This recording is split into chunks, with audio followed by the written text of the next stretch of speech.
Hi there. So today's a very special day.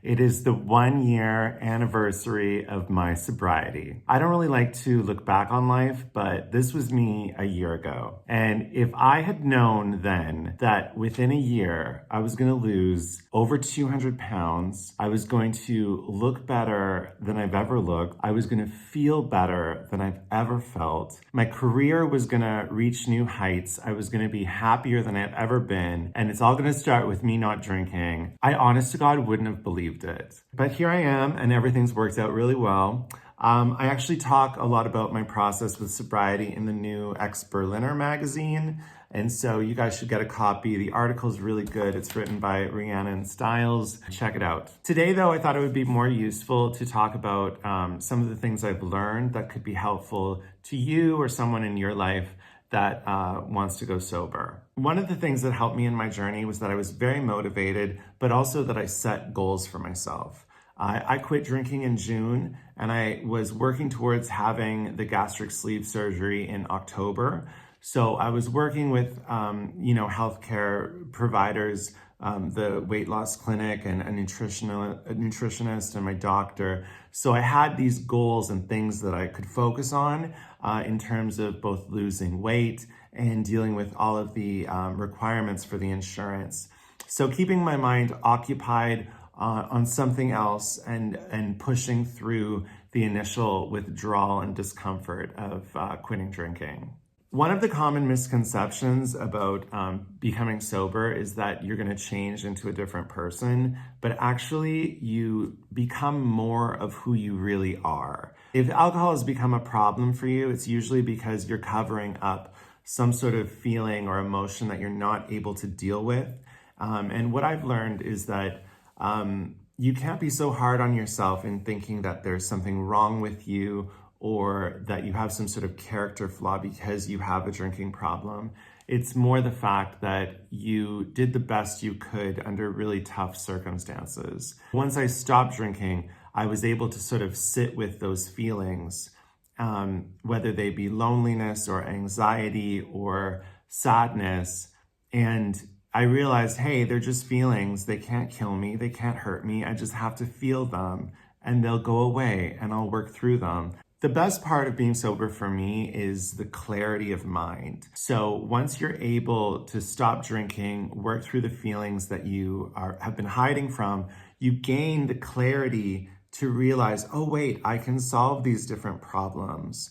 And you're able to sleep better, you think better, you have more energy because you're not always hungover. And it is difficult to maneuver social situations. You don't have that sort of liquid courage or that social lubrication that you'd normally have from the alcohol.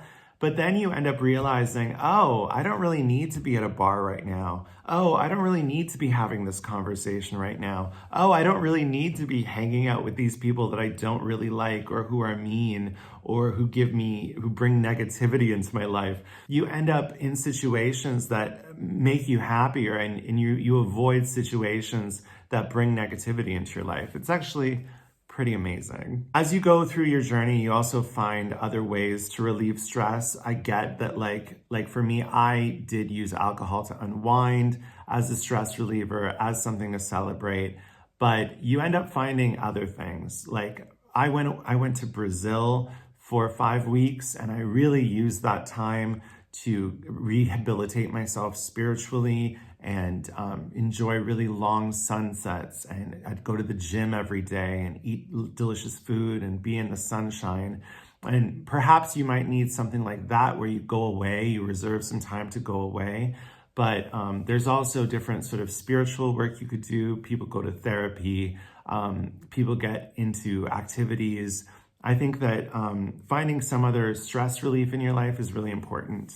And again, when you think clearer, you're able to realize where to go and what to do, and you're able to try new things. Another thing that comes with sobriety is that you learn to create boundaries with people. So one thing that you need to be prepared for is that, yeah, you will have people in your life that support you, but you're also going to encounter people that don't. You really start to see how much people project their own issues onto others.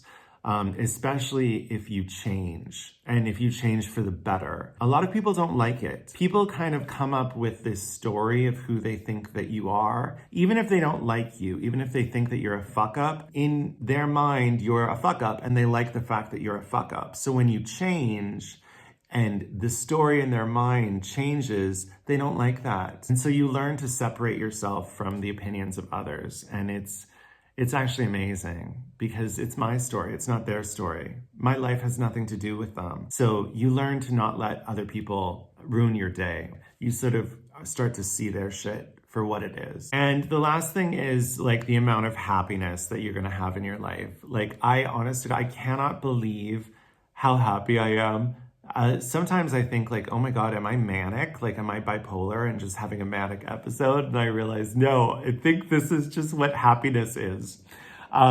It's so important to define your life on the terms that work for you and to be happy, because life is challenging. And if you don't enjoy your life, and if you don't enjoy the way you're living, when life really does get hard, when you have a death in your family or something serious happens, the happiness that you have in enjoying the moments gets you through the hard times. There's been so many times in my life where great things were happening, or I had an amazing show, or I had a wonderful night, but then I ended up maybe getting too drunk or getting into a bad state of mind, and it ended up coloring my whole memory and experience. And I look back and I think, oh gosh, Daniel, like, if only I had enjoyed that moment. If only I had enjoyed and accepted that moment for what it was, because it's gone now, you know? But that's another thing that comes with sobriety, is you learn to forgive yourself. It's sort of like, when you are hungover and you have that paranoia and that regret about like, oh, what did I say? What did I do? It's sort of like that, but instead of you remembering a weekend, you remember like 10 years. So you constantly kind of have these flashbacks of like, oh, that stupid thing you said. Oh, that stupid thing you did when you were drunk. And so you learn to practice radical self-love and forgiveness of yourself. All right, so that's just a little taste of what it's been like the past year for me, some of the things that I learned. I hope that was helpful for you or someone in your life that maybe is dealing with, struggling a bit with alcohol. And also another thing is, it's important to realize that whatever issue or problem you might be facing, everyone is facing problems. For me, like, especially having a problem with my weight, it's annoying because sometimes people sort of have this attitude of like, oh, well, I'm glad you got yourself together.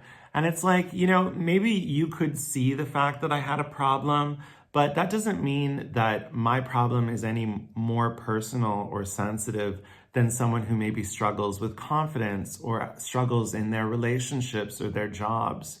We all face different challenges in our life, and it's important to be compassionate and kind to everyone. So yeah, what a year, and more to come. It's funny, sometimes people will message me or leave a comment saying, you've changed so much, but slow down, or don't go so fast. And it's like, bitch, you have no idea. You have seen nothing yet.